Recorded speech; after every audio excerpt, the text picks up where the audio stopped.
et l'engagement scolaire. Vous étiez plus de 900 à être inscrits à ce webinaire ce midi. On voit que tout ça est encore en train de monter. Vous êtes en train de vous brancher. Alors, prenez le temps de vous connecter. On va débuter dans quelques instants. Je me présente, André Maillé-Perriard. Je suis la directrice générale de Réseau Réussite Montréal. Réseau Réussite Montréal est l'instance de concertation en persévérance et en réussite scolaire de Montréal et a été fondée en 2009 par les 5 centres de services scolaires et commissions scolaires de Montréal et regroupe plus de 30 partenaires régionaux et œuvre avec des centaines de partenaires locaux à Montréal pour la persévérance et la réussite scolaire de nos jeunes. On a débuté cette programmation de webinaire-là pendant le premier confinement, mais étant donné la popularité de nos webinaires, on a poursuivi le travail et aujourd'hui, vous assistez donc à notre 3e webinaire de cette année 2021. Le premier webinaire était en décembre et portait sur l'hyperconnectivité et le 2e webinaire était en janvier et portait sur la transition collégiale. Si ce sont des thèmes qui vous intéressent, ils sont disponibles sur notre site web. Alors, ce 3e webinaire-là s'inscrit dans les journées de la persévérance scolaire qui se déroulent cette semaine. Cette fois-ci, il va être question d'un autre enjeu dont on entend beaucoup parler dans les médias et qui nous préoccupe et qui préoccupe beaucoup de partenaires, soit la motivation et l'engagement scolaire des jeunes en temps de pandémie. Bien entendu, plusieurs sommes préoccupés par cette motivation-là. D'ailleurs, Académa, c'est le Réseau québécois pour la réussite éducative, publiait des sondages en début de semaine nous laissant entendre que la motivation était en baisse chez nos jeunes et que plus ils grandissent, plus ils sont vieux, plus cette motivation-là semble être basse. Mais est-ce normal dans le contexte? Est-ce inquiétant? Est-ce source de décrochage scolaire? C'est un peu des questions auxquelles on va tenter de répondre ce midi et aussi on va se demander comment intervenir pour soutenir la motivation et l'engagement de nos jeunes. Alors, encore une fois, je vous remercie de votre présence avec nous ce midi et je cède la parole à Ginette Vézina qui animera la rencontre.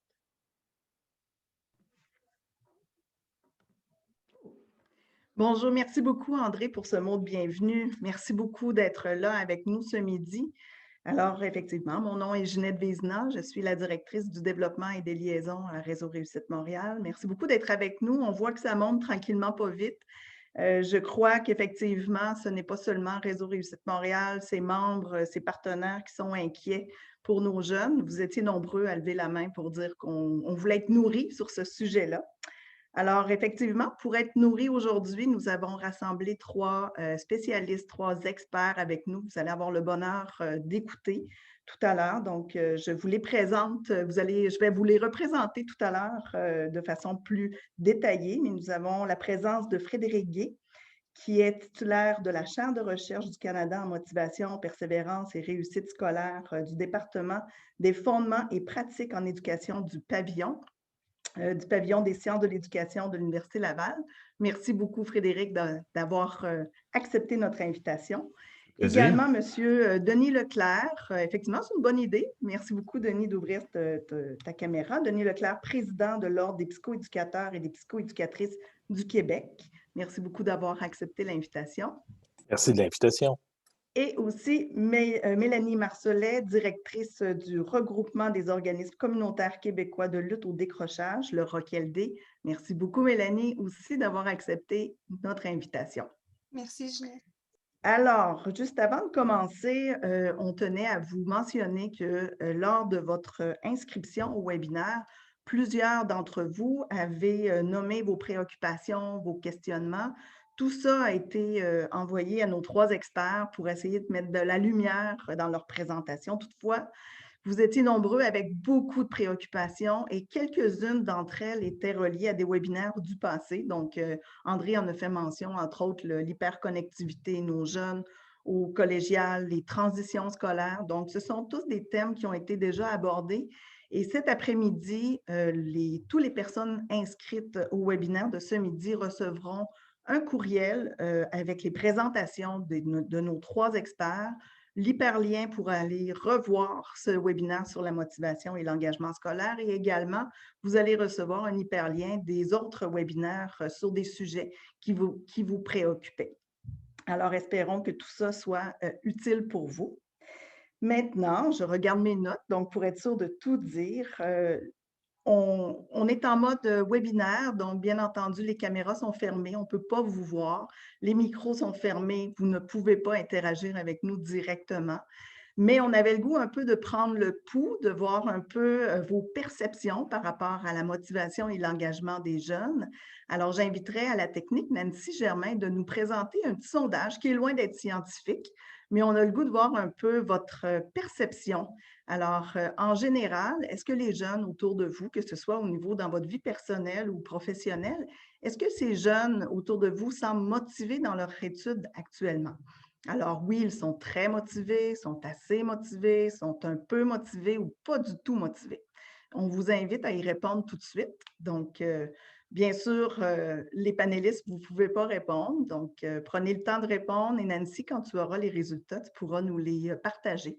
Ce qui nous donne un peu le pouls de l'ambiance aujourd'hui, de votre perception sur la motivation et l'engagement de nos jeunes. Merci beaucoup. Des petites consignes rapides pour pouvoir bien avoir un bon webinaire. Comme on vous le disait, vous ne pouvez pas interagir directement.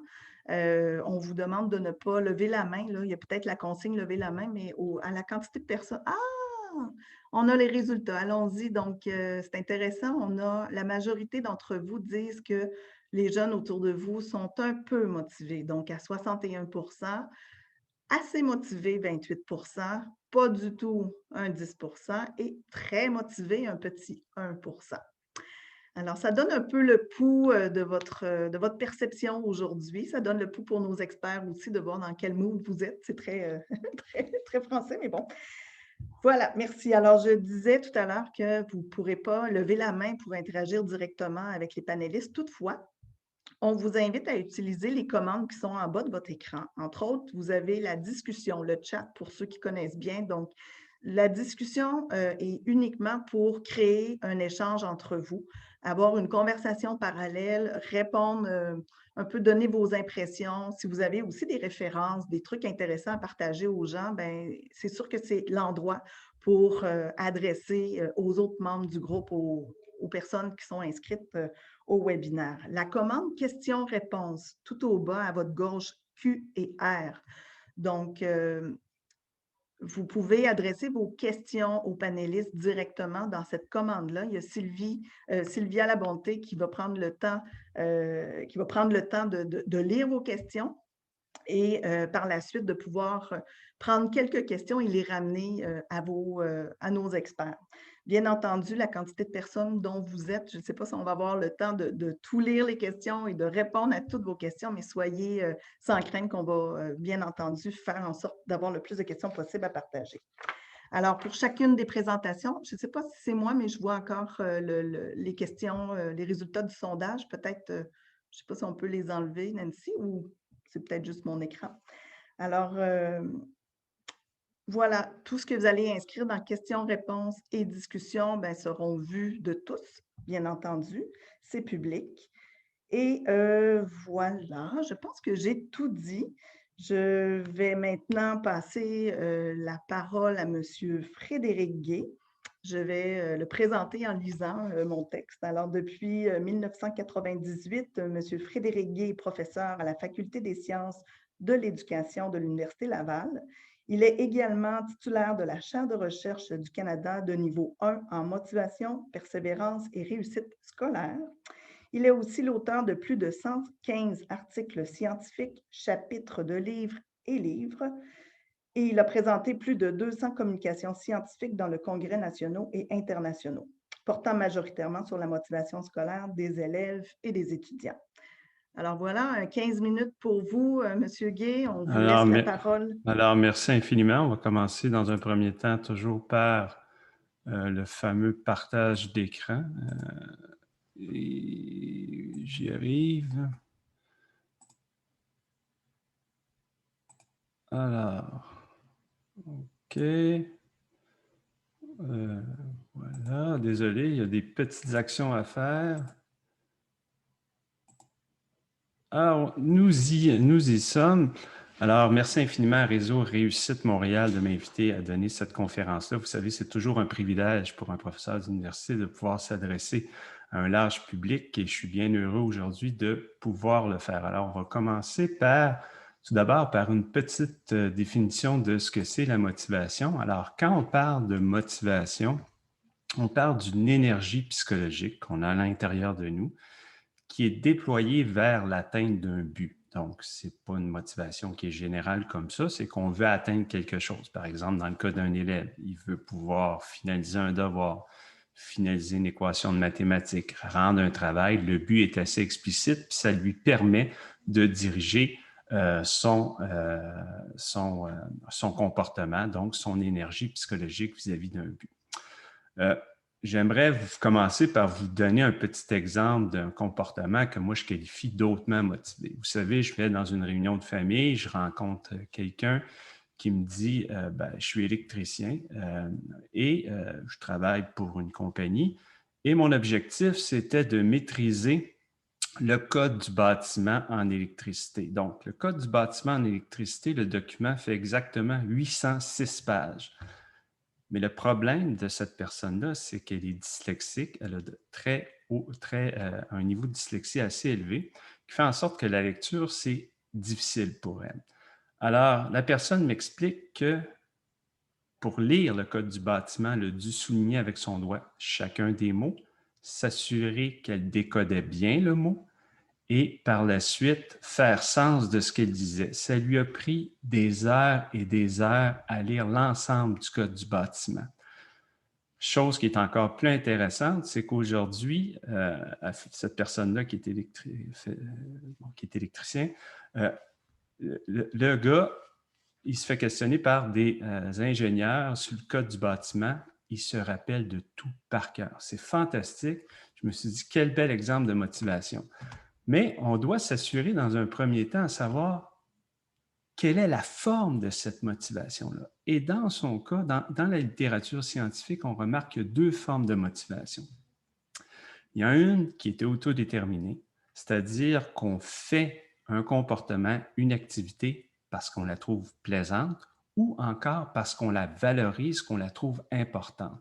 Dans le cas de l'électricien, il ne faisait aucun doute, c'est parce qu'il trouvait ça important de maîtriser le code du bâtiment pour pouvoir faire son travail d'électricien. Donc, pour lui, c'était fondamental et c'est pour ça qu'il a passé toutes ces heures-là à maîtriser ce code-là et à le comprendre.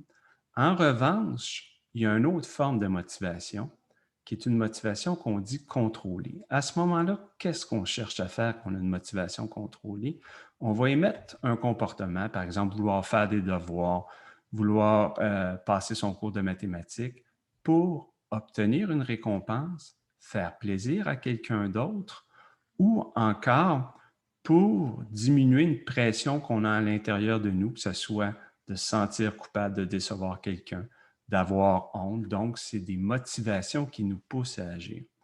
Donc, on a ces deux catégories-là. Quand on est dans la motivation autodéterminée, ce qu'on dit en recherche, c'est qu'on est dans une motivation qui est dite de qualité. Quand on est dans de la motivation contrôlée, vouloir obtenir une récompense, mon enseignant me donne une récompense, je veux l'avoir, je veux avoir mes minutes de jeu à la fin de la semaine, bien, à ce moment-là, on est dans une motivation contrôlée qui est de moindre qualité. Même chose quand on veut faire plaisir à ses parents ou à son enseignant, on est dans une motivation qui est de moindre qualité. Pourquoi je dis qu'elle est de moindre qualité? C'est tout simplement que moi et des collègues qui sont situés un petit peu partout sur la planète, on a décidé d'entreprendre une méta-analyse. Qu'est-ce que c'est qu'une méta-analyse? Juste pour simplifier, c'est qu'on est allé chercher des résultats de recherche qui existent partout, dans toutes les publications, qu'elles soient faites par des gens qui viennent de l'Inde, de l'Australie, des États-Unis, bref, de tous les pays dans le monde. Puis on a mis tous ces résultats-là ensemble. Donc, ces résultats-là ont été recueillis sur plus de 200 000 élèves.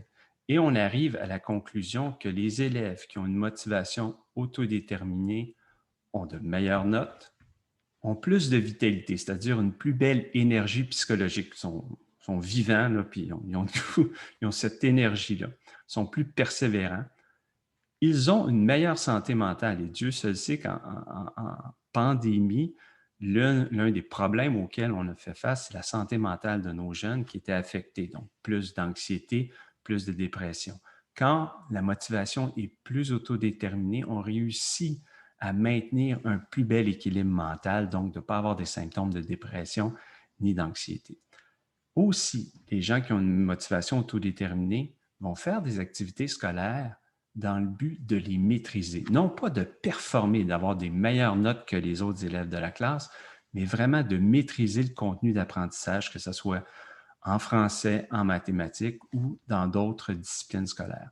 Et je pourrais continuer encore longtemps en vous donnant des exemples qui montrent que la motivation autodéterminée apporte plus de bénéfices qu'une motivation qui est contrôlée. Donc, une motivation de qualité, je fais une activité par plaisir parce que je la trouve importante. L'élève va avoir de meilleures notes, une meilleure vitalité, une meilleure persévérance, une meilleure santé mentale et va vouloir davantage maîtriser les activités d'apprentissage. Maintenant, qu'est-ce qu'on remarque, et c'était dit d'entrée de jeu dans le webinaire, c'est que la motivation autodéterminée, au fil de la scolarisation, regardez le graphique qui se situe sur l'écran. Ici, on va prendre la ligne qui est rouge foncé parce que c'est l'ensemble des élèves. Et c'est une enquête qui a été réalisée sur plusieurs élèves du Québec, qui est une des données qui sont issues de l'Institut de la statistique du Québec. Donc, j'ai travaillé avec l'Institut. Et ce qu'on montre pour la motivation intrinsèque en lecture, c'est que au début, les jeunes sont tout feu, tout flamme, sont comme dans une nouvelle relation, puis sont en lune de miel, si vous voulez, un peu avec la lecture, avec l'apprentissage de cette matière-là. Mais au fil de leur développement, si on va à 8 ans, si on va à 10 ans, si on va à 12 ans, cette motivation-là, il va y avoir un déclin qui va se faire. Et c'est vrai pour cette matière scolaire-là, mais c'est également vrai pour d'autres matières scolaires. Donc, cette belle qualité de motivation-là, qu'on appelle la motivation autodéterminée, au risque de me répéter, on va voir un déclin dans le développement de l'enfant. Alors, comment contrecarrer ce développement-là qui survient dès les toutes premières années de scolarisation? C'est de parler d'un principe qui m'est cher, c'est le principe CA. Vous savez, lorsque vous prenez votre voiture, vous vous promenez sur l'autoroute ou dans n'importe quel quartier, vous arrivez à une belle panne de voiture, qu'est-ce que vous faites pour la majorité d'entre nous? On appelle le CAA, le club automobile. On dit, venez m'aider. Le CAA, pour les élèves, joue exactement la même fonction. C'est que l'élève est en panne de motivation. Qu'est-ce qu'on fait? On applique le CAA parce que c'est une approche qui permet de mobiliser la motivation autodéterminée des élèves, donc d'aller chercher cette qualité motivationnelle-là. Alors, qu'est-ce que c'est que le CAA? Évidemment, il faut le définir. Le CAA, c'est 3 ingrédients qui font la différence pour la motivation des élèves. Vous voyez ici, j'ai mis une photo d'un arbre. Pour qu'un arbre puisse se développer à son plein potentiel, il a besoin de lumière, il a besoin d'eau, mais aussi que le sol soit riche en nutriments. C'est exactement le même principe qu'on peut appliquer pour la motivation des élèves. Les élèves doivent se sentir compétents, autonomes et en appartenance sociale. Qu'est-ce que ça veut dire, le besoin de compétence? C'est le besoin de se sentir compétent lorsqu'on exécute une tâche. À quel point l'élève, lorsqu'on lui demande de réaliser des choses, il va se sentir compétent dans la réalisation de ces activités-là. Si au quotidien, on lui demande de faire des activités scolaires, de maîtriser des compétences, il se sent toujours incompétent dans cette maîtrise-là ou dans ses apprentissages, son tout premier besoin de compétence n'est pas comblé. Quand on parle d'autonomie, c'est le besoin de se sentir que nos actions sont délibérées et non contrôlées. C'est-à-dire que l'élève a l'impression de pouvoir avoir une action, de pouvoir être à l'origine de ses comportements en classe. Ça veut dire quoi? Ça veut dire que est-ce que l'enseignant permet à l'élève d'effectuer des choix? Est-ce qu'à la maison aussi, il y a une certaine attitude quand vient le temps d'exécuter ses devoirs? Bref, l'autonomie est importante, donc de pouvoir faire confiance à l'élève dans le fait qu'il est capable à certains moments d'effectuer des choix. Et l'appartenance, qui a été un besoin qui a été largement frustré pendant la pandémie, c'est de se sentir accepté et aimé par des personnes significatives de son entourage. Alors, c'est le fait de pouvoir se sentir vraiment apprécié par son enseignant, par exemple, et d'apprécier également son enseignant. Vous savez, à titre personnel, j'ai mon fils qui revenait de l'école, il était au primaire. Là. Maintenant, il est grand, là, il est rendu à l'université, mais au primaire, il avait des difficultés. C'était pas facile. Puis, je lui posais des questions sur sa relation qu'il avait avec son enseignante. Et je lui disais, « Est-ce que tu aimes Mme Claire? » Il était tout petit, il était en 2e année. Il me répondait, « Ah oui, j'aime beaucoup Mme Claire. » Je dis, « Bon, ben, ça va bien. » Je dis, « Je devrais peut-être reposer ma question d'une autre manière. Est-ce que tu penses que Mme Claire t'aime? » Il dit, « Oh non, papa, elle m'aime vraiment pas. » Alors, le sentiment d'appartenance à ce moment-là de mon fils envers son enseignante était vraiment brimé. Alors, quand on récapitule donc, si on est capable d'offrir de la compétence, de l'autonomie, de l'appartenance, il va y avoir une motivation de meilleure qualité. Comme on l'a vu, ça produit plein de belles conséquences, notamment un meilleur engagement de l'élève envers ses apprentissages. Maintenant, qu'est-ce qu'on peut faire pour essayer de favoriser ça? Notamment en contexte de pandémie, les éléments ici que je vous propose sont d'autant plus importants. Alors, c'est d'aider l'élève pour la compétence, c'est d'aider l'élève à identifier ses erreurs par rapport à une activité, aider l'élève à comprendre pourquoi il a fait une erreur, aider l'élève à identifier des stratégies pour qu'il puisse à l'avenir corriger ses erreurs. Bref, ces 3 étapes-là sont importantes et on fait l'objet de beaucoup de méta-analyses qui montrent l'efficacité de ce type de rétroaction-là. Et éviter les compliments de genre « tu es bon », on peut le dire, mais ce n'est pas quelque chose qui va favoriser sa réussite et sa motivation scolaire. Et surtout pas de dire que l'élève est intelligent parce qu'évidemment, quand il ne réussit pas, il ne se trouve plus intelligent puis ça le démobilise. Pour l'autonomie, c'est d'offrir des activités qui sont signifiantes, donc qui ont un impact réel dans la vie des élèves. Par exemple, concevoir un livre de recettes qu'on peut ramener à la maison pour maîtriser un apprentissage en français, c'est quelque chose de bien. De permettre aux élèves d'effectuer des choix en classe, c'est quelque chose d'intéressant. Je n'aurai pas le temps de proposer des techniques précises ici parce que je vois que le temps file, mais essayer de garder à l'esprit qu'on doit offrir des choix, écouter les élèves et reconnaître leurs sentiments négatifs, donc pas juste dans leurs sentiments positifs, mais également dans leurs sentiments négatifs. D'expliquer pourquoi on demande aux élèves de réaliser une tâche, désolé, mon micro me cache, et éviter d'utiliser des récompenses, donc proscrire l'utilisation de récompenses. Avec l'appartenance, on doit essayer de passer du temps individuel avec l'élève pour apprendre à le connaître, s'informer de lui et d'elle, de son vécu, montrer qu'il est important pour nous, prendre le temps de reconstruire la relation lorsque survient un conflit et plus de commentaires positifs que négatifs. Je pense que c'est quelque chose que vous connaissez. Donc, habituellement, on propose de 5 commentaires positifs pour un commentaire négatif. Je conclurai ici en vous disant qu'il faut faire attention parce qu'il y a un cycle qui peut s'installer, puis je vais vous laisser là-dessus en guise de réflexion. Il y a des manifestations comportementales qu'ont les élèves en difficulté. Par la suite, ça crée des réactions. Et ces réactions-là, de la part des parents, des enseignants, c'est souvent du contrôle. Par contre, quand on fait ça, on frustre les 3 principes CA, on ne permet pas de les respecter. La motivation autodéterminée est moindre, il y a une réussite scolaire qui est moindre, donc il y a encore plus de difficultés. Et là, il y a encore des manifestations comportementales, des difficultés qui peuvent être encore pires. Bref, il y a un cycle, une roue qui tourne, qui fait en sorte que ce n'est pas propice au développement des jeunes, notamment avec des jeunes qui ont des déficits d'attention plus importants. Ces jeunes-là vont faire l'objet de plus de contrôle de la part de leur environnement scolaire et familial, ce qui n'est pas du tout bon pour leurs 3 besoins psychologiques de compétence, d'autonomie et d'appartenance. Donc, je vous invite à réfléchir en temps de pandémie et je n'ai pas toutes les solutions à qu'est-ce que je peux faire, qu'est-ce que je peux mettre en place pour favoriser la compétence de mes élèves, leur autonomie et leur appartenance. Alors, je tiens à vous remercier et je vous souhaite un bel après-midi. Merci beaucoup, Frédéric. Vous demeurez avec moi parce que je crois qu'il y a quelques questions. N'hésitez pas à poser vos questions à M. Gay et aux autres panélistes tout à l'heure dans la commande questions-réponses tout au bas de votre écran.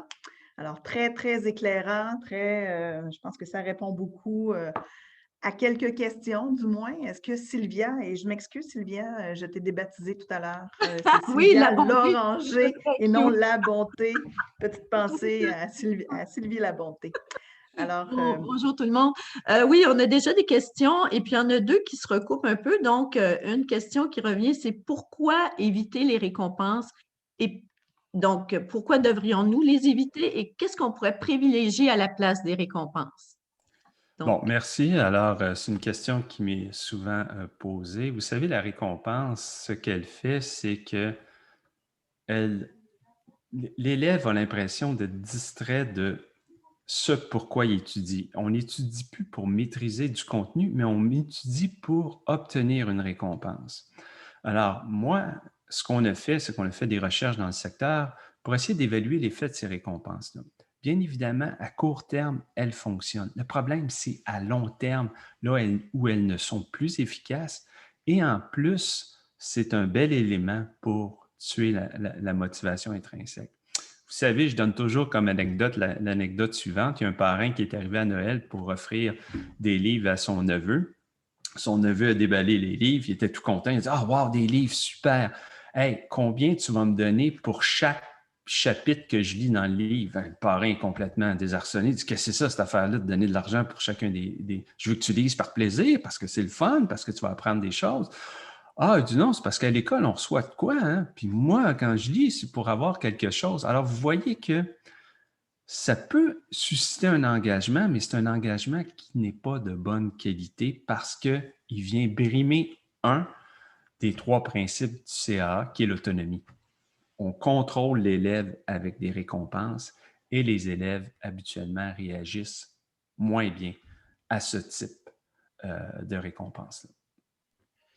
Je pourrais en parler très, très longtemps. Mais désolé, la réponse est peut-être un peu trop élaborée. Là, non, c'est excellent. Puis je pense que vous allez avoir beaucoup de plaisir à les lire dans le fil de discussion. Les gens réagissent beaucoup. Peut-être une dernière question, Sylvia, pour M. Il y a comme deux questions qui se regroupent un peu, là. Ça serait au niveau de la motivation selon l'âge. Donc, je dis ça parce que c'est ce que je vois en ce moment. Est-ce qu'il y a des différences dans ce qui a été présenté selon le niveau scolaire et l'âge, que ce soit primaire, secondaire, collégial, universitaire? C'est quelqu'un qui travaille en milieu universitaire. Puis, il y avait aussi une autre personne qui posait la question à savoir si les données liées au déclin de la motivation intrinsèque à l'adolescence, il y avait des données possibles. Donc, on parle aussi d'anticiper la courbe présentée pour les 6-12. Ça s'applique aussi pour les autres. Donc, voilà. Oui, ben, j'ai réalisé moi-même des études par cohorte qui montrent que oui, le déclin se poursuit. Là. Ce que vous avez vu pour les 6-12, ça se poursuit. C'est pour ça. Puis une des hypothèses qu'on a souvent mis de l'avant, ça c'est ma collègue Jackie Eccles aux États-Unis, c'est que les jeunes rentrent au secondaire avec une volonté de pouvoir nourrir leurs besoins d'autonomie. Mais souvent, ce qu'on fait, c'est qu'il y a encore plus de contrôle parce qu'on a peur de perdre le contrôle sur la classe parce que ça s'accompagne, le passage à l'adolescence, avec des difficultés comportementales. Quand on donne plus de contrôle, le jeune dit ben, « c'est pas ça que je veux pantoute, moi je veux plus d'autonomie, et puis vous me l'enlevez. » Alors là, c'est quoi le plaisir de venir ici? Là? Alors, c'est pour ça que essayer de diminuer le plus possible le contrôle. Au contraire, on va gagner énormément.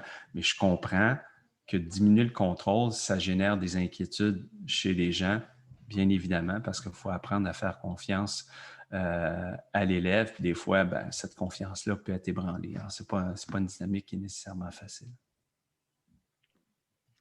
Merci beaucoup, M. Gay. Alors, vous allez revenir avec nous à la fin du webinaire. Oui. Quand il y aura les trois experts ensemble, on pourra continuer la conversation avec d'autres questions. Merci beaucoup, Sylvia, d'avoir posé les deux questions à M. Gay. J'inviterai maintenant Denis Leclerc à ouvrir sa caméra pour nous rejoindre. Je vous présente M. Denis Leclerc, qui est détenteur d'une maîtrise en psychoéducation de l'Université de Montréal. Il a travaillé plus de 25 ans en milieu scolaire à titre de psychoéducateur, bien sûr, de conseiller en prévention de la violence, puis de directeur adjoint au service éducatif. Il est présentement de l'Ordre des psychoéducateurs, psychoéducatrices du Québec depuis 2013. Alors, 15 minutes pour vous, M. Leclerc. Bonne présentation. On vous revoit dans 15 minutes pour la période de questions. N'hésitez pas à utiliser questions-réponses pour vous adresser à M. Leclerc. Merci. Merci, Mme Vézina. Alors, à mon tour de faire le partage d'écran et de...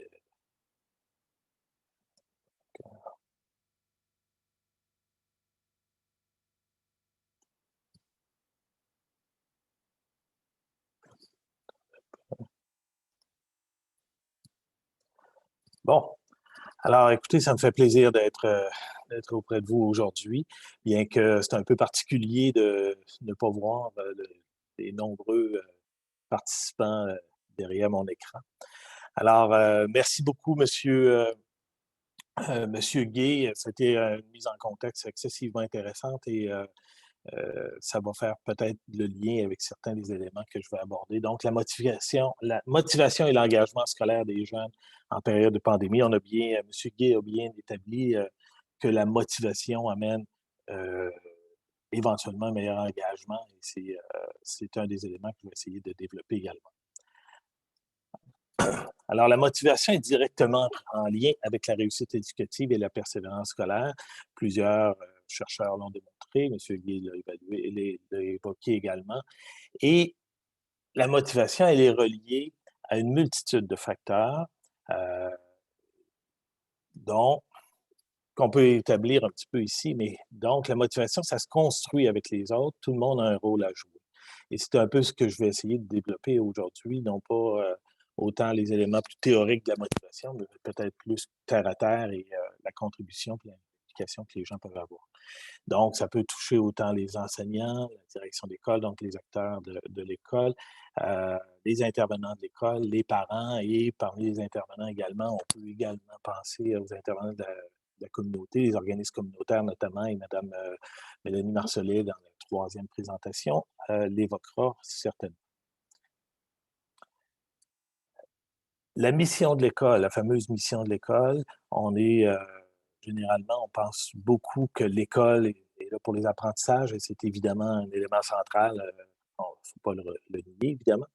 Mais l'école, la mission de l'école officielle, c'est instruire, c'est socialiser et qualifier. Et aujourd'hui, je vais développer beaucoup plus sur la dimension de socialisation en évoquant que cet élément-là peut avoir un lien également avec la motivation. Et c'est intéressant, monsieur...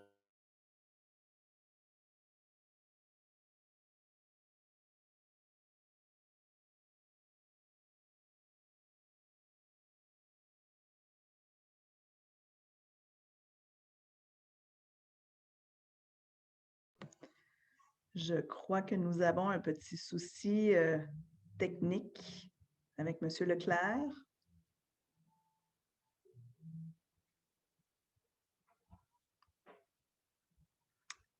On va tenter de remédier à la situation.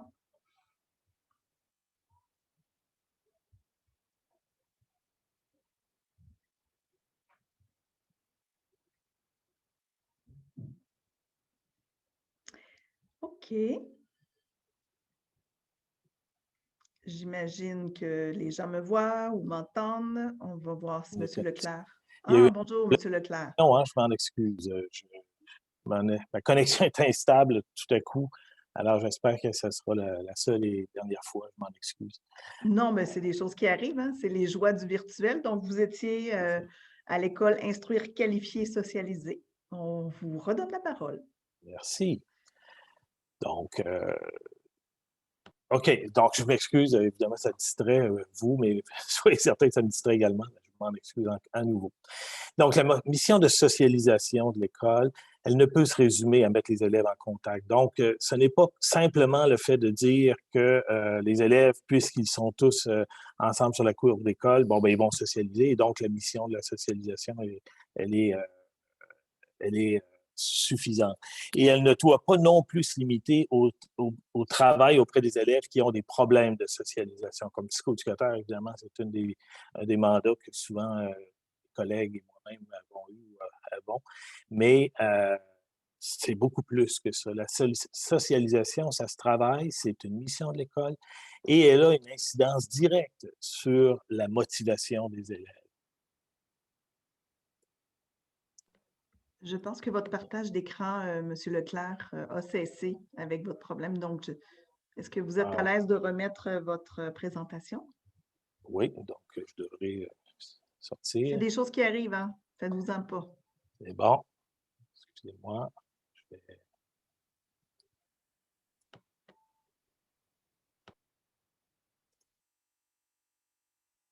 Là, je n'ai plus accès. Ah oui, OK.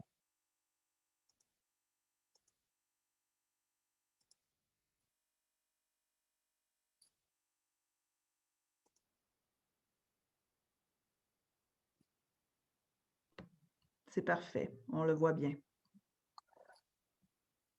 Est-ce que c'est revenu correctement, Mme Vézina? Oui, c'est revenu correctement. C'est parfait, merci. Bon, les joies de la technique.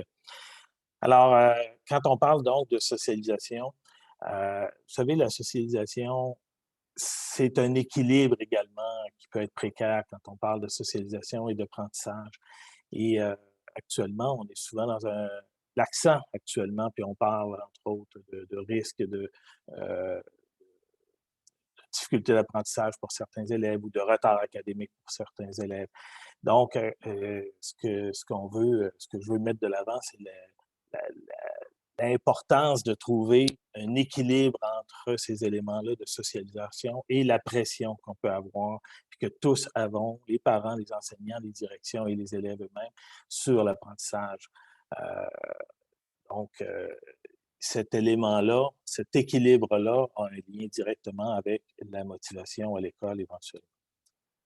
Donc, évidemment, quand on parle de socialisation, on est conscient qu'actuellement, le contexte de la pandémie apporte des défis à la socialisation importants. Donc, la distanciation sociale devient la norme.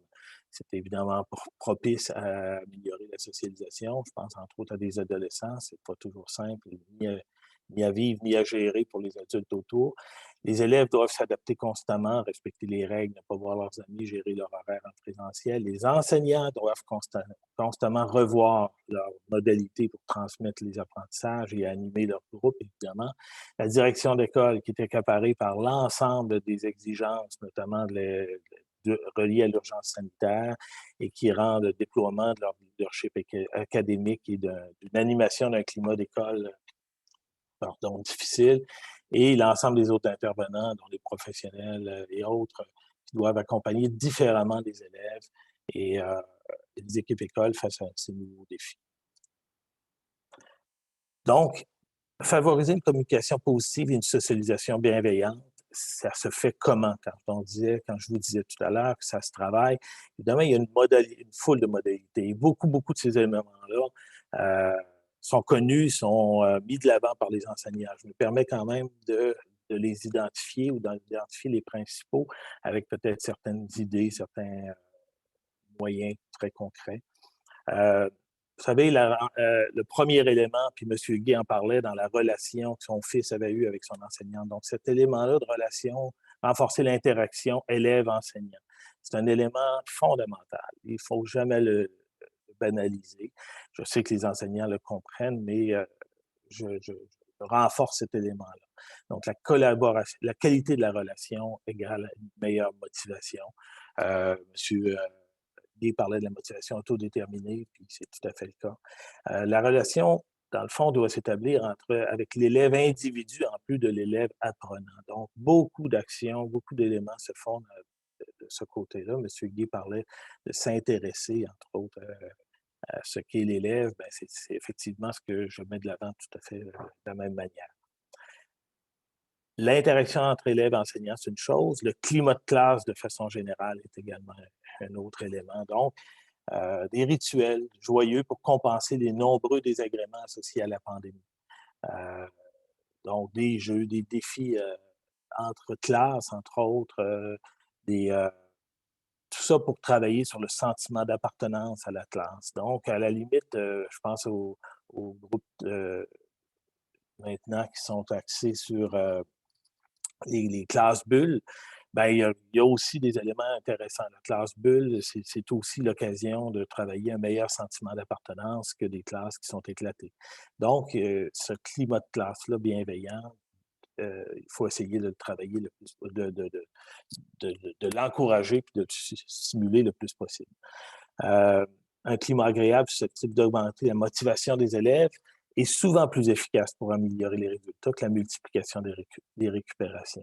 Je sais très bien que tous les intervenants, les enseignants et les parents, tout ça, se disent qu'il faut augmenter, de travailler de plus en plus là-dessus. Mais vous savez, on arrive à un moment donné où il peut y avoir des effets similaires au surentraînement. Il faut être capable de travailler l'élément de motivation qui, lui, nous amène à avoir un meilleur engagement, une meilleure efficacité dans les apprentissages. Et ce n'est pas de remettre tout le temps le même clou. Donc, ça, c'est un élément qui est également important. Troisième dimension, un environnement scolaire propice à la socialisation, donc l'environnement école. Organiser des événements spéciaux en présence, à distance, maintenir un climat d'école stimulant et motivant. Donc, des rituels également qui renforcent le sentiment d'appartenance. J'ai parlé du sentiment d'appartenance à la classe, il y a aussi le sentiment d'appartenance à l'école. Il y a différentes initiatives, et vous en avez sûrement dans vos écoles, dans vos commissions scolaires, centres de services scolaires, je m'excuse, qui ont été mis en place. À titre d'illustration, il y a une école en région de Québec, entre autres, qui, le matin, avant le début des cours, faisait un Instagram Live où il y avait des invités, une genre d'activité un peu sociale, puis il faisait ça à 8 heures. Donc, ça, c'était stimulant. Il y avait toutes sortes d'invités, des vedettes et ainsi de suite qui ont réussi à avoir. Et ça amène à partir l'école, la journée de façon plus stimulante. Et ça amène un lien d'appartenance. D'autres ont fait des activités le midi ou après l'école, qui ont réussi à maintenir certaines activités parascolaires, mais en Teams. Donc, des choses comme ceux-là qui deviennent des rituels et qui amènent à renforcer le sentiment d'appartenance au milieu. Donc, toujours des éléments où on travaille la socialisation, comme je le disais. Et les élèves eux-mêmes, qu'on doit accompagner pour mieux socialiser. Donc, faire participer les élèves, solliciter la créativité et l'implication des élèves. Ça les motive, ça les engage, tout ça, mais également, n'oublions pas qu'eux, ils savent ce qu'eux aiment, ce que leurs collègues aiment, et ainsi de suite. Donc, également, toujours savoir que beaucoup d'élèves, et là, je ne l'ai pas abordé de façon exhaustive, ça aurait été une présentation en soi, mais on sait que beaucoup d'élèves, dans les situations actuelles, sont plus fragiles et il faut leur offrir des programmes, des outils, du soutien pour faire face au stress, aux émotions reliées à la pandémie, l'anxiété, et ainsi de suite. Donc, il y a des outils via l'Internet, mais ne pas oublier que les professionnels, les intervenants doivent continuer à aider ces élèves-là. Justement, terminer un peu, aborder la question des élèves en difficulté. Je rappelle, puisque c'est mon biais de psychoéducateur, il représente une proportion importante des élèves d'une école et chaque élève a droit à des services lui permettant d'obtenir les meilleures chances de réussir son parcours scolaire. Donc, voilà deux éléments en soi qui justifient de travailler et d'aider ces élèves-là. C'est le droit de chacun. Mais je veux quand même rappeler qu'une intervention efficace répondant aux besoins des élèves peut également avoir un impact sur l'ensemble des autres élèves, sur l'ensemble des intervenants. Donc, un élève en difficulté, mais qui n'est pas en réaction, puis qui est motivé, puis qui est engagé, bien, on est tous contents. Et en plus, l'impact parfois négatif de certains de leurs comportements, bien, diminue. Donc, ce sont des bonnes raisons pour toujours continuer à aider ces élèves-là. Ça va de soi. Mais en temps de pandémie, c'est quoi un élève en difficulté? La définition même des élèves en difficulté doit être revue. En tout cas, on doit être ouvert au fait qu'elle n'est pas la même. Actuellement, il y a des facteurs individuels, familiaux, qui font que des jeunes vivent des défis reliés à leur cheminement scolaire qui sont très grands. Il y a des élèves qui étaient sportifs, impliqués, tout ça, qui vivent ça très, très dur. Il y a des élèves, à l'inverse, qui avaient certaines préoccupations, certaines phobies scolaires. Quand on a fermé les écoles secondaires au printemps, bien, malheureusement, de façon passagère, on avait l'impression que ces élèves-là allaient mieux. Donc, chacun le vit de façon bien différente. Et c'est donc important de faire le point avec chacun des élèves et pas uniquement ceux identifiés à HDA. Puis plus que jamais, puis j'arrive à la conclusion, plus que jamais, les interventions doivent répondre aux besoins des élèves et non à un diagnostic. Vous savez, c'est l'approche qui est mise de l'avant par le ministère depuis des années, mais qui malheureusement n'est pas toujours réellement implantée. On donne des services à partir du moment où un élève a un diagnostic. Puis actuellement, cette approche-là risque de laisser en plan beaucoup d'élèves qui vivent des difficultés qui sont beaucoup plus en lien avec des prédispositions qui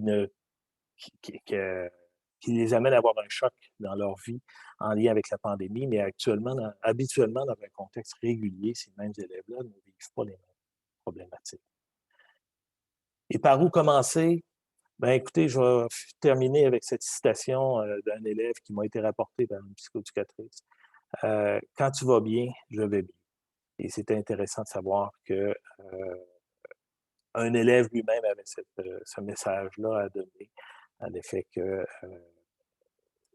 les gens autour de lui, quand ils vont bien, quand ils sont stimulants, ben, lui-même, il va mieux. Donc, prenez soin de vous, prenez soin de vos équipes, de vos collègues, et on va travailler de façon plus efficace pour la socialisation et éventuellement la motivation. Alors, merci et encore une fois, désolé des petits inconvénients qui ont été également pour moi. C'est des choses qui arrivent, M. Leclerc. Merci beaucoup, très, très intéressant. Peut-être terminer votre partage d'écran. On va Oui. passer à quelques questions pour vous. Merci beaucoup. C'était très, très intéressant. Merci. Sylvia, est-ce que tu as quelques questions pour M. Leclerc? Oui, bien, dont une, de Slim Daouzli, comment aider les parents à mieux gérer la situation liée à la pandémie dans le soutien à l'apprentissage, en particulier ceux en classe d'accueil au secondaire? Est-ce que vous avez une réponse à cela, M. Leclerc? Écoutez, il y a des défis importants, évidemment, en classe d'accueil avec l'enjeu de la langue. J'ai travaillé dans une école longtemps où il y avait des classes d'accueil. On devait passer par des interprètes, donc vous comprenez que... Puis on essayait de rencontrer les gens parce que c'était plus facile, puis on pouvait travailler sur un contact visuel. Ces gens-là, ces communautés-là, parfois, ont des vulnérabilités sur le plan financier et peut-être que même ou technique qu'on a eu tout à l'heure. Donc, ça, devient des défis. Je pense qu'un des éléments qu'on devra toujours essayer, c'est vraiment d'établir avec tous les parents que c'est un climat de collaboration, un climat de partenariat et qu'on travaille vraiment ensemble et qu'on est là pour les aider. Et c'est d'autant plus un défi quand on a des classes d'accueil parce qu'il y a des cultures d'enseignement qui sont très différentes d'un pays d'origine à l'autre. Et ça, il faut être sensible à ça. Donc, écoutez, si on arrive à cette question-là, il y aurait bien des cas d'espèce et ça dépend des cultures, ça dépend de la famille et ainsi de suite. Mais je pense que si je reviens à la réponse de base, ce serait celle de travailler beaucoup en partenariat et de comment je dirais, renforcer puis reconnaître la compétence des parents dans leur rôle d'accompagner leur enfant. Puis d'autant plus qu'actuellement, et de façon générale, les parents n'ont jamais été aussi sollicités dans l'apprentissage de leurs enfants avec tout le contexte que vous connaissez. Alors, il faut qu'on soit en partenariat et on doit valoriser les parents dans ce rôle-là. Est-ce que c'est possible de donner une autre question? Une toute petite rapide et ensuite on va passer à Mme Marsolais.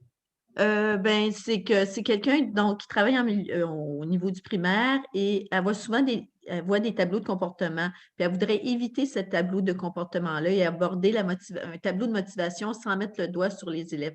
Elle se demande juste qu'est-ce qu'elle pourrait utiliser comme autre possibilité, les tableaux de renforcement de comportement. Écoutez, rapidement, D'abord, les tableaux de renforcement, j'abonde directement dans le sens de ce que M. Guy disait, puis merci de la question. Il y a des pièges à ça. Puis je vais vous donner tout de suite un premier piège. La majorité des élèves n'ont pas besoin de récompense pour être motivés puis faire les choses qu'ils font. Et alors, l'effet pervers d'un tableau de comportement, c'est que généralement, on va récompenser ceux qui sont déjà motivés et que ce n'est pas nécessaire. Et à l'inverse, les élèves en difficulté qui souvent n'ont pas ces récompenses-là, soit difficulté d'apprentissage ou de comportement, je sais que ceux-là, souvent, on ne leur permet pas. Et eux, c'est comme si le tableau, il renforce déjà leur vulnérabilité au niveau de l'engagement. Solution, très rapidement, on travaille à des solutions, à renforcer l'ensemble de la classe, puis à accompagner les élèves qui ont des difficultés. Évidemment, des écarts complètement extrêmes, on peut exclure un élève, mais on essaie plutôt de travailler à ce que nos élèves les plus difficiles soient inclus dans toutes les activités de récompense et non le mettre, parce que vous savez, un jeune, il n'aura pas la persévérance le lundi matin pour l'activité qui va être le vendredi après-midi. Le lundi midi, il va avoir déjà eu ses 3X pour ne pas y participer. Comment vous allez le motiver les 4 autres jours? Donc, il faut travailler sur des choses globales de la classe plutôt que des tableaux de comportement individuels. C'est une réponse courte, mais merci de la question. Super, merci beaucoup, M. Leclerc. Alors, vous revenez après avec le panel des 3 experts. Merci. Ensuite, je vais inviter Mélanie Marcelet à ouvrir votre caméra, à vous joindre à moi. Bonjour Mélanie. Alors, je vais faire la présentation de Mélanie Marcelet. Alors, Mélanie Marcelet est à la direction du regroupement des organismes communautaires québécois de lutte au décrochage, le ROCLD, depuis 2013. Détentrice d'une maîtrise en éducation, elle est engagée depuis près de 20 ans dans le milieu de l'action communautaire autonome et elle a, entre autres, contribué activement aux travaux de la Commission de l'éducation préscolaire et de l'enseignement primaire du Conseil supérieur de l'éducation de 2015 à 2020. Elle est fortement engagée dans le mouvement Jeunes et santé mentale ainsi que dans la coalition Interjeunes. Alors, Mélanie, je vous laisse la place. 15 minutes pour vous. N'hésitez pas à poser vos questions à Mélanie. On y reviendra dans 15 minutes. Bonne présentation. Merci. Alors, je vous partage mon écran.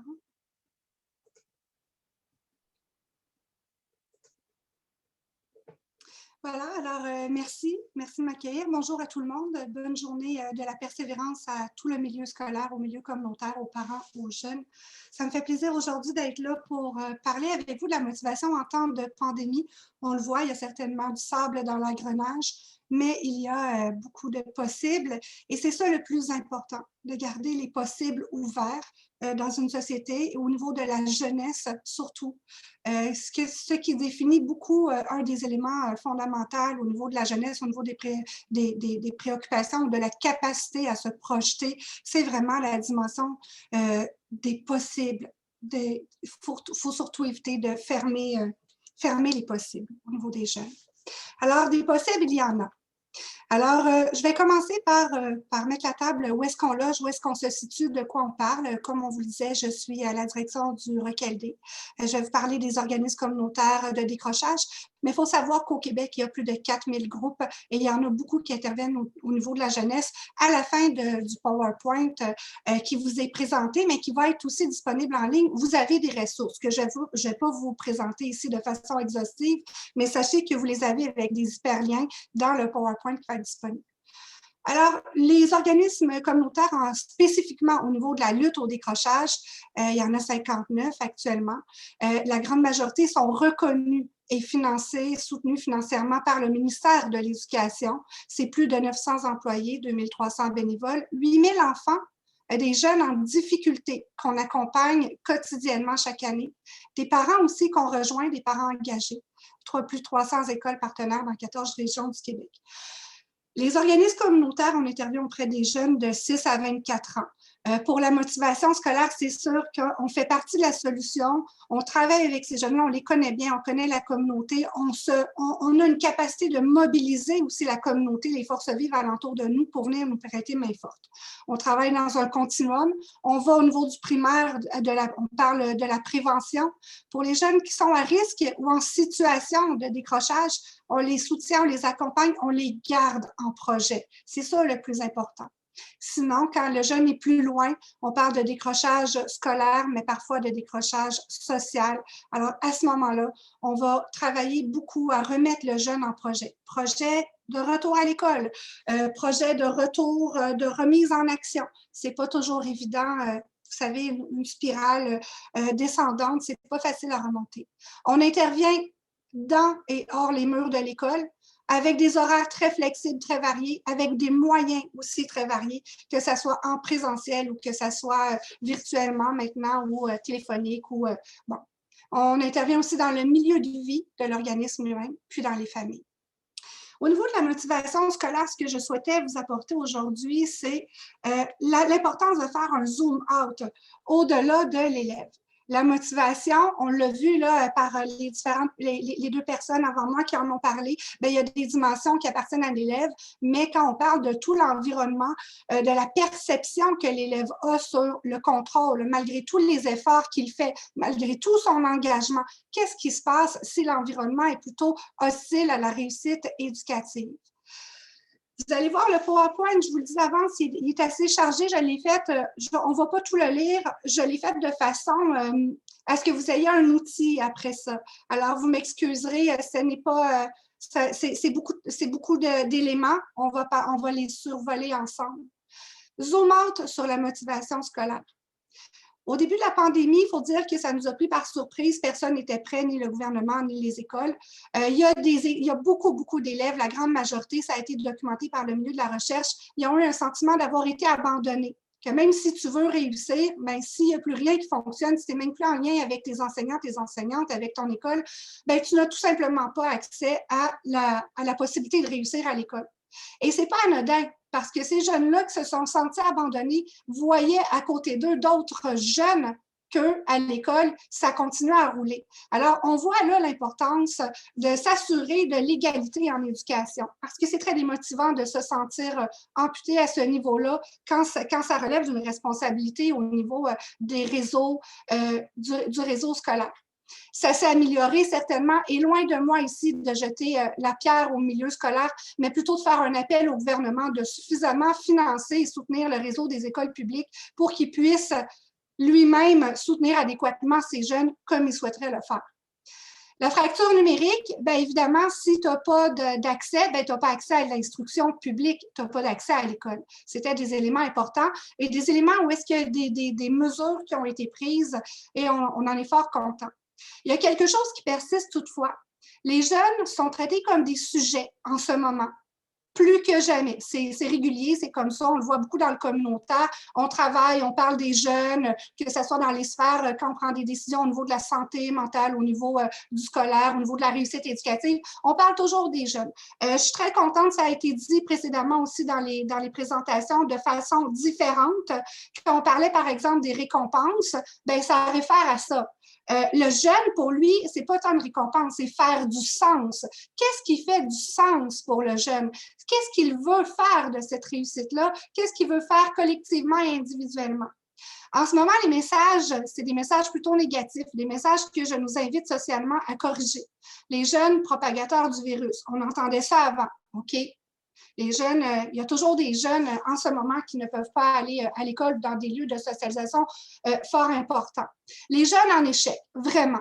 Il faut se rappeler que le taux, l'accroissement du taux d'élèves en difficulté, du taux d'échec, ne reflète que le contexte et non pas la véritable capacité des jeunes. Peut-être que ce serait intéressant de leur dire plus souvent aux jeunes. Ça fait du bien de leur dire aux jeunes, c'est pas toi qui arrives pas. En ce moment, les conditions ne sont peut-être pas là. La réussite ou l'échec est une réponse à des attentes, des objectifs que nous avons déterminés. Je ne vais pas aller ici sur le terrain des savoirs essentiels. Ce n'est pas mon domaine d'expertise, mais c'est des dimensions, c'est des dimensions importantes au niveau des décisions, de prendre des décisions collectives pour amener les jeunes là où on veut les amener socialement. L'école, n'oublions pas, c'est un véhicule démocratique d'éducation. Alors, c'est très important. L'école appartient au Québec, aux Québécois, aux Québécoises, aux citoyens.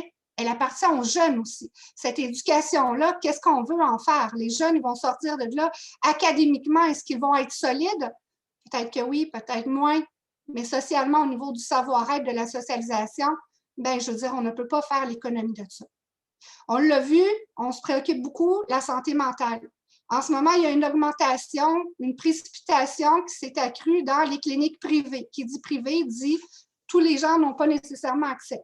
Il y a aussi, évidemment, on parle d'anxiété, on parle de dépression, on parle de tentatives de suicide.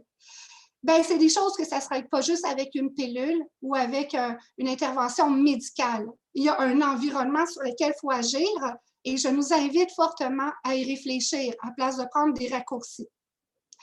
Je ne vais pas revenir sur les difficultés. Je crois que monsieur précédemment avant moi l'a bien exprimé. On est 1 an plus tard, les défis persistent.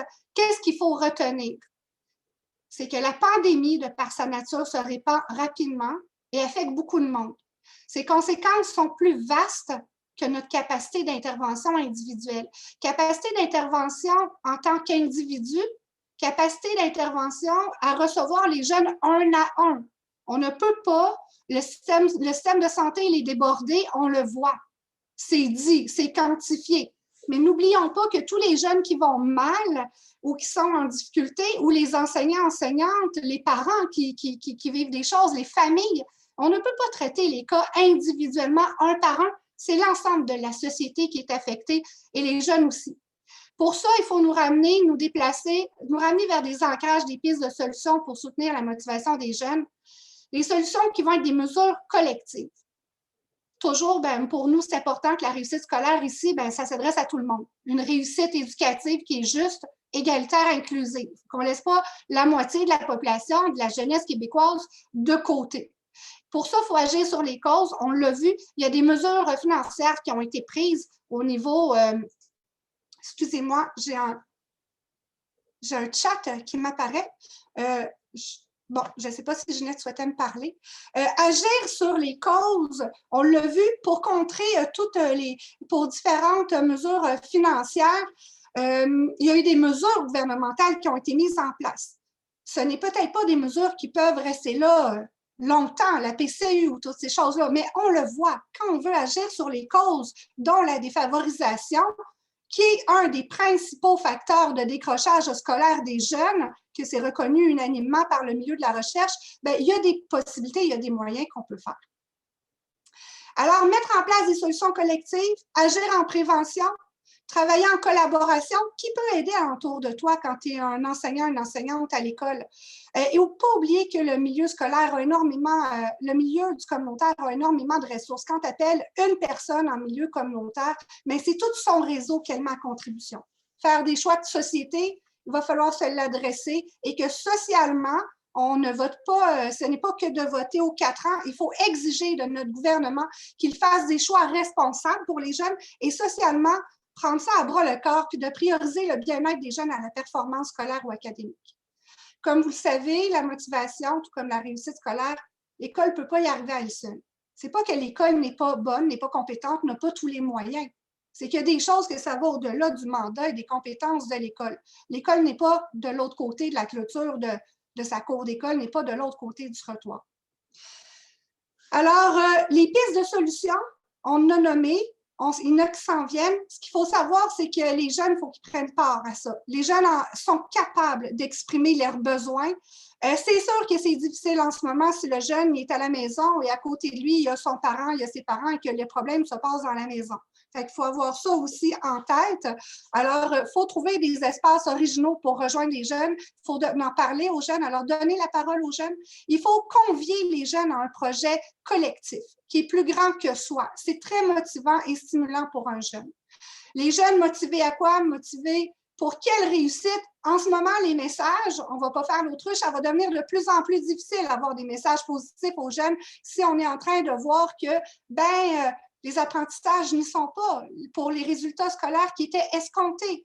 Sur quoi on va s'accrocher? Bien, il va falloir en parler aux jeunes, mais il faut surtout, ce que je nous invite, c'est à garder nos jeunes en action et en projet. Dans un processus quel qu'il soit. Que ce soit un projet collectif à l'école, dans la classe, un projet dans sa société. Il y a des maisons de jeunes, il y a des auberges du cœur, il y a des organismes communautaires familles. Il ne faut pas négliger non plus l'entraide. Dans les derniers mois, avec le programme de tutorat du ministre qui vient de descendre, on l'a vu. Oui, c'est très bien. On remercie beaucoup les enseignants, les enseignantes qui vont faire encore un autre chiffre de plus parce qu'ils ne sont pas assez épuisés pour essayer de faire entrer la matière scolaire aux jeunes. Qu'est-ce qu'on dit en milieu communautaire? Bien, le programme de tutorat, c'est bien, mais l'enfant, il ne faut pas dévaloriser l'entraide par les pairs, avec d'autres jeunes, avec des gens de sa communauté aussi. Ce n'est pas besoin d'avoir un expert en enseignement pour venir prêter main forte. On a besoin de tout le monde.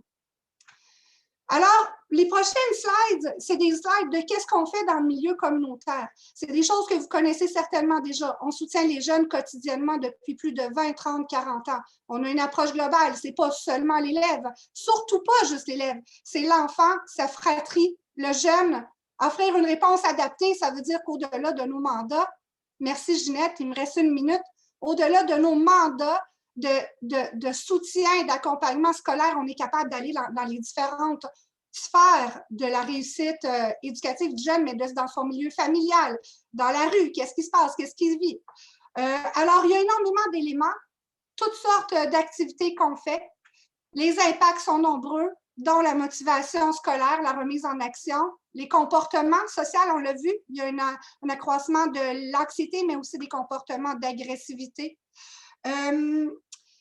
Et une autre chose importante, sachez que les organismes communautaires de lutte au décrochage, mais tous ceux qui rejoignent des populations vulnérables, nous sommes considérés services prioritaires. C'est-à-dire qu'en respectant les consignes sanitaires, nous sommes toujours ouverts. Même quand l'école est fermée, nous continuons à être ouverts parce que l'ampleur, on n'a pas une même économie d'échelle, on n'a pas la même échelle, alors on est capable de rester ouvert pour des solutions prioritaires pour les jeunes, pour les aider.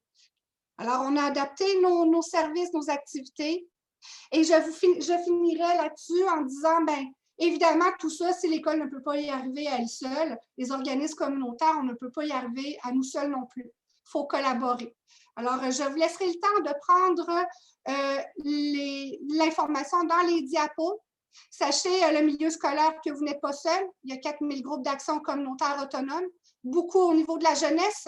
200 groupes financés par le programme d'action communautaire sur le terrain de l'éducation, 200 groupes qui sont actuellement négligés par le gouvernement en place. Je dis ça dans le sens de ressources. Tournez-vous vers nous, on est là. 300 groupes familles, des groupes en santé mentale. Vous avez ici la liste, un aperçu qui va être mis en ligne. Et cette semaine, c'est les JPS, mais c'est aussi un appel pour l'engagement, pour le communautaire, pour dire, bien, on est là pour aider à réparer le filet social. Merci beaucoup à vous et je vous souhaite une très bonne semaine. Mélanie, tu restes avec nous, ça c'est sûr. Merci beaucoup. Je crois que dans ta présentation, le mot engagé était souligné en gras et je pense que vous l'avez bien démontré encore. C'est un bon engagement. Merci, c'était très éclairant. J'aimerais voir avec Sylvia s'il y a 1 ou 2 questions pour Mélanie Marsollet. Oui, une question particulièrement au niveau de l'environnement. Marie-Ève Lacroix, elle dit, vous dites qu'il y a un environnement sur lequel agir, mais que proposeriez-vous?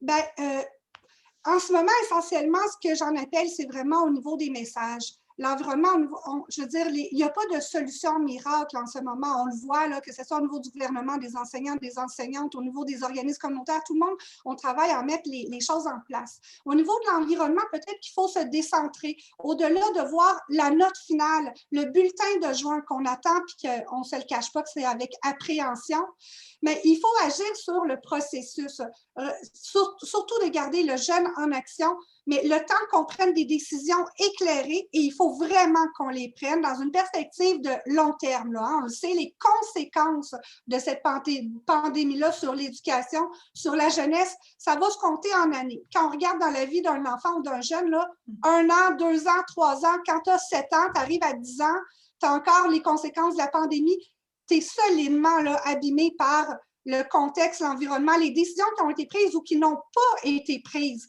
Alors vraiment, il faut se saisir de ça comme enjeu de société, puis qu'est-ce qu'on va faire avec nos jeunes et envoyer surtout, ça c'est quelque chose de très concret, là, des messages positifs aux jeunes. Si on leur dit déjà qu'ils sont la moitié en échec, bien, c'est en échec par rapport à des attentes. Bougeons-les attentes, pour que l'environnement soit moins un environnement de pression, mais un environnement plus dans la socialisation, comme disaient les deux personnes avant moi. Parfait. Merci beaucoup. Est-ce que Sylvia, il y a une autre question pour Mélanie? On pourrait aller chercher là, c'est pas au niveau du public, mais j'aurais une question peut-être plus globale, à savoir, parce qu'on parle de, Mélanie a mentionné les jeunes vulnérables, mais est-ce qu'il y aurait une nouvelle catégorie de jeunes vulnérables en ce moment par rapport au décrochage scolaire? Ben oui, Sylvia, on le sait, hein, vous tous qui êtes là, les quelques centaines de personnes et moi-même, nous sommes très affectés par la pandémie actuelle. Alors, vulnérables, nous le sommes à hauteur d'homme que nous sommes. Quand on parle de vulnérabilité, il y a deux choses à savoir. Si nous sommes tous vulnérables, là où est-ce qu'on se distingue, c'est dans nos moyens puis dans nos ressources. Tout le monde n'a pas les mêmes moyens. Je salue M. Slim Daouzli de la Maisonnée, qui est un organisme d'accueil et d'intégration des immigrants. Bien, quand on ne maîtrise pas la langue d'enseignement, qui est au Québec le français, c'est très difficile. Alors, là, il y a quelque chose à faire. On n'a pas les mêmes conditions socio-économiques. C'est pas à la portée de tout le monde d'aller chercher de l'aide ou quoi que ce soit. Alors, vraiment, il faut... c'est à ce niveau-là. Tout le monde, nous sommes devenus vulnérables. On a vu dans les organismes communautaires des jeunes qui n'ont pas de difficultés académiques, mais qui ont maintenant de solides difficultés au niveau des comportements et qui ne peuvent pas être en milieu scolaire. Alors, on fait l'accompagnement, on fait de la scolarisation à distance, accompagné avec tout ce qui nécessite d'organisation du travail et de travailler sur les comportements.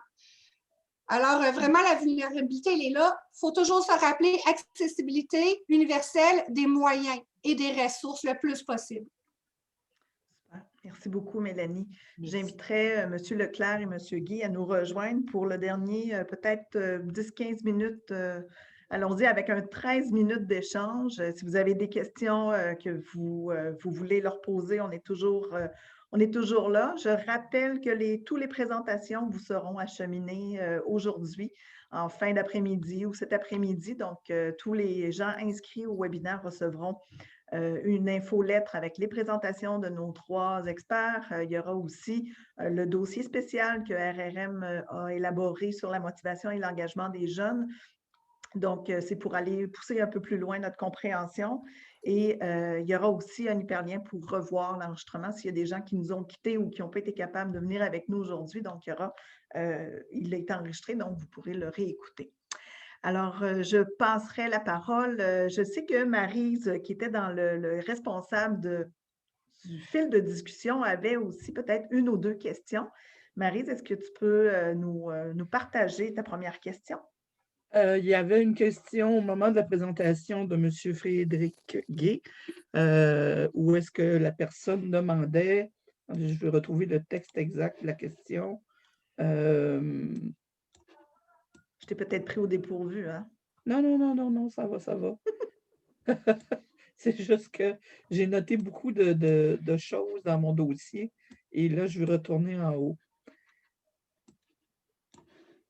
Est-ce que tu souhaites qu'on passe à Sylvia pour une question, le temps que tu la retrouves?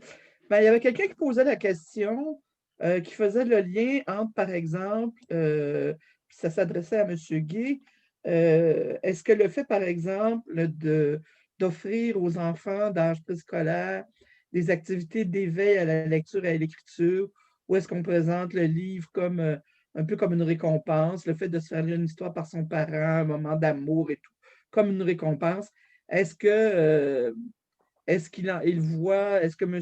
Gay voit ça de cette manière-là ou c'est pas tout à fait ça qu'il veut dire quand il parle de la notion du concept de récompense par rapport à la motivation?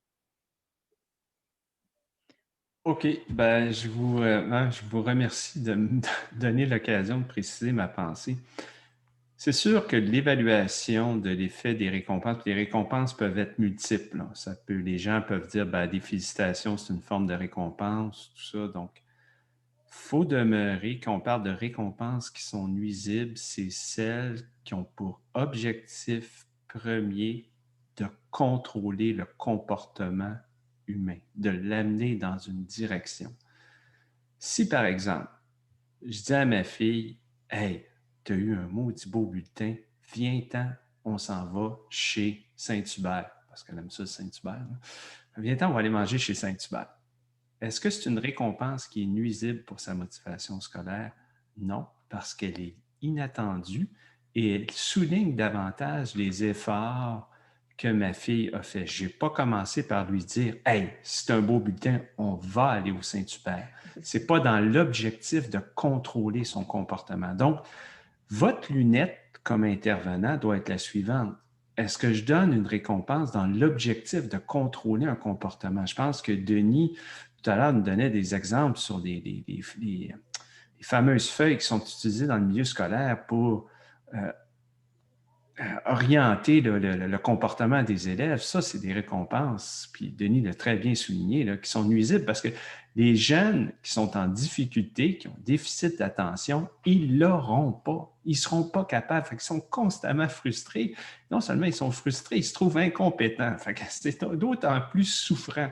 Fait que c'est ça qu'il faut éviter de donner. Puis après ça, il faut remplacer ça par des éléments qui sont beaucoup plus positifs dans le développement du jeune.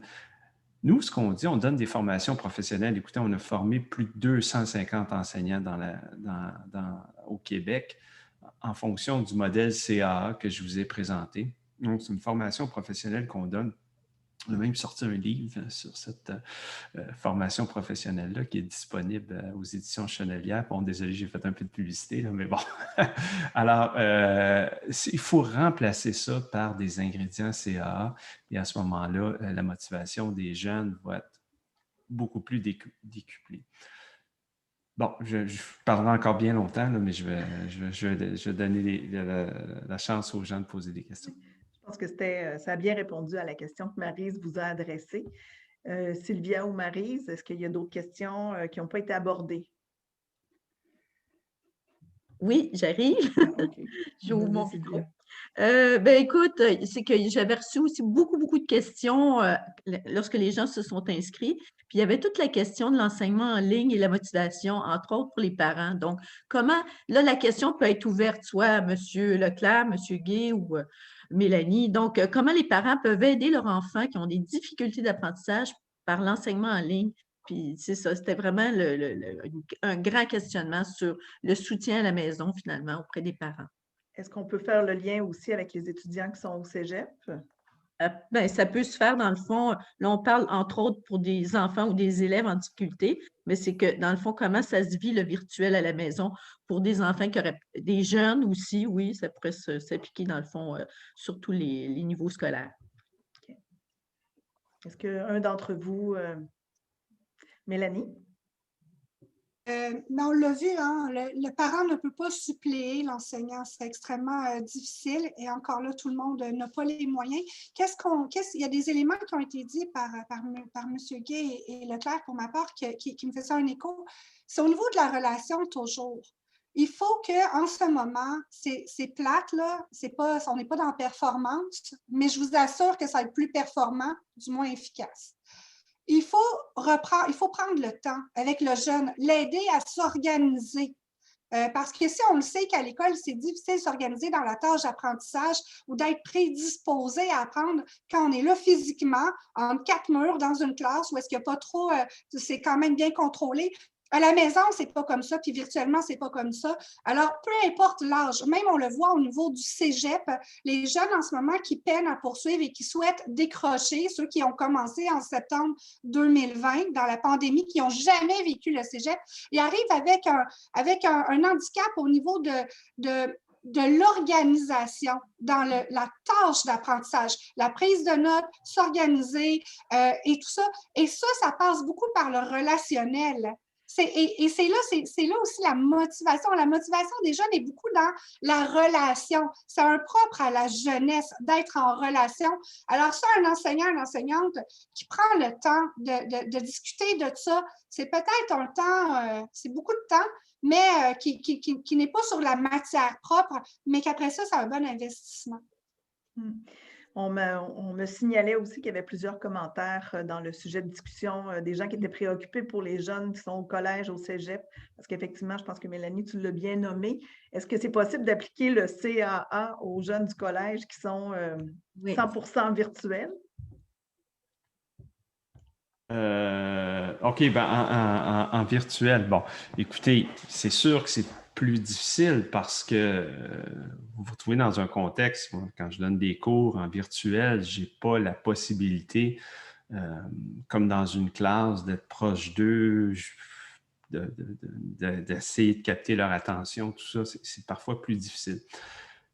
Ce que, pour ma part, puis là, ça fait plus appel à mon expérience personnelle, c'est j'ai organisé avec certains groupes d'étudiants, non pas l'ensemble de la classe, mais dans plus petits groupes pour essayer de les questionner sur toutes sortes de choses, sur comment progresser leur apprentissage, mais aussi un peu sur leur vie privée, sur des choses qu'ils aiment faire. Puis, ça permet de maintenir un contact qui est plus intéressant, donc en ligne. Mais j'avoue que les défis sont grands. Essayez de donner du feedback, des rétroactions quand vous êtes en ligne, c'est moins facile, c'est pas facile. Puis aussi, les défis auprès des parents sont énormes. Vous savez, la réussite scolaire, donc, quand on regarde les grandes méta-analyses qui ont été faites, donc c'est ces grandes recherches-là qui vont une fois de plus colliger beaucoup d'informations sur la réussite scolaire des jeunes, il y a 50% de cette réussite-là qui s'explique par les élèves quand ils arrivent à l'école avec leurs caractéristiques. Milieu familial, qui comprennent le milieu socio-économique, l'aide apportée par les parents, leur propre niveau d'intelligence, bref, plein de facteurs. Il y a 50% qui sont là, qui sont explicables. Puis après ça, on regarde un peu, on se dit, ben, c'est où l'autre pourcentage qui devient intéressant? Quand vous regardez du côté de la qualité de l'enseignement, c'est là que ça devient intéressant. Mais encore faut-il être capable de la déployer, cette qualité de l'enseignement-là, dans un contexte qui présentement n'est pas facile. Mais hors pandémie, souvent, les contextes ne sont pas non plus faciles. Comment je peux déployer une qualité d'enseignement avec plusieurs élèves qui éprouvent de sérieuses difficultés, sachant que je n'ai pas beaucoup d'aide? Alors, c'est tout ça, les défis qui s'offrent à notre système d'éducation, qui sont importants. Moi, quand on regarde encore les grandes méta-analyses, le modèle de réponse à l'intervention est quelque chose d'intéressant appliqué dans notre système scolaire. Je donne un enseignement de qualité qui devrait ultimement rejoindre 80% des gens. 80% de mes jeunes devraient répondre à ce traitement-là. Après ça, il y en a avec qui je vais devoir intervenir en sous-groupe, puis peut-être individuel, mais il y en a là-dedans aussi qui vont avoir des besoins spécifiques en orthophonie. Alors là, je vais devoir les référer, ou qui ont des problèmes de dyscalculie. Alors là, encore là, il y a des besoins de référence. Vous voyez, il faut offrir ces services-là pour aider nos jeunes les plus vulnérables à pouvoir atteindre des standards. Et je reviendrai aussi à une présentation que ma collègue en économie, Catherine Hack, a fait, qui montre clairement que dans les pays où on arrête la scolarisation comme on a fait au printemps et à l'hiver dernier, il y a des écarts qui se creusent. Et ces écarts-là se creusent toujours en défaveur des élèves qui vivent dans des quartiers défavorisés. Alors, les interventions doivent devenir encore plus importantes. Intensifier, oui. Il y avait Denis qui voulait réagir là-dessus aussi. Oui, ça renchérit tous ces enjeux-là. Là, bon, l'enjeu de l'écart par rapport aux élèves défavorisés, j'en suis excessivement sensible et préoccupé. Mais je reviens peut-être à la question initiale aussi, qui était celle du rôle des parents quand les élèves ont des difficultés d'apprentissage, puis tout le défi que ça devient. Mais ça devient un défi pour tout le monde. Et c'est là que le parent doit être vu comme étant un collaborateur, un partenaire. Et quel est son rôle? Vous savez, parent universitaire de formation universitaire face à son enfant de début du primaire, il devrait être capable de l'aider sur de la matière. Mais cet enjeu-là va devenir de plus en plus difficile et ce n'est pas tous les parents, de toute façon, qui peuvent y arriver. Donc, l'enjeu de la collaboration avec les parents, c'est peut-être de les amener, puis ça rejoint beaucoup notre thème d'aujourd'hui, c'est-à-dire qu'ils peuvent avoir un rôle sur la motivation. Et vous savez, le parent, souvent, il ne prend sur ses épaules que le message de l'école. On est en retard, votre enfant a de la difficulté, votre enfant. Puis là, ben, le parent retransmet tout ce stress-là sur l'enfant qui n'est pas en mesure de le prendre. Alors que le parent, son rôle va être beaucoup plus d'essayer de motiver l'enfant plutôt que de lui dire tu ne sors pas de ta chambre tant que tu n'as pas fait tous les exercices qui étaient prescrits. Peut-être qu'il faut le faire, mais il faut le faire dans un contexte où il faut aussi être très attentif à la motivation de l'enfant. Et de pousser trop fort va faire l'effet pervers inverse, c'est-à-dire créer de la démotivation. Et vous savez qu'avec la démotivation, le lendemain soir, ça ne sera pas réglé, là, le problème académique, mais tout ça va s'augmenter. Donc, revenir à un partenariat avec la famille, les parents et l'école, et beaucoup, beaucoup cet élément-là de motivation des enfants. C'est là qu'ils peuvent avoir un rôle. Alors, c'est vraiment une question de système, hein? On est tous interpellés pour encourager nos jeunes, faire en sorte que leur motivation se développe ou continue, là.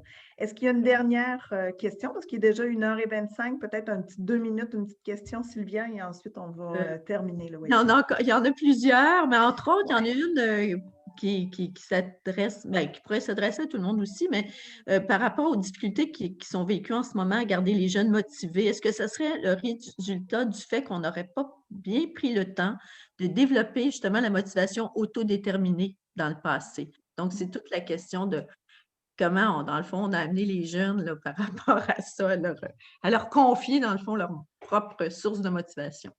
Voilà. Qui veut se lancer pour une dernière réponse? Ouais. Je présume que M. Guy pourra répondre de façon en fonction des données, mais il faut faire attention. Hein, on est tous face à la situation actuelle, puis on fait tous face à des enjeux de motivation de notre quotidien, travail à distance et tout ça. Donc, il ne faut pas penser que les jeunes sont pires que d'autres. Il y a beaucoup de jeunes qui font face de façon adéquate. Mais face à la situation, il faut la travailler, cette motivation-là. Mais ce n'est pas parce que nécessairement on ne l'a pas travaillé avant, puis là, tout à coup, on récolterait beaucoup de problèmes.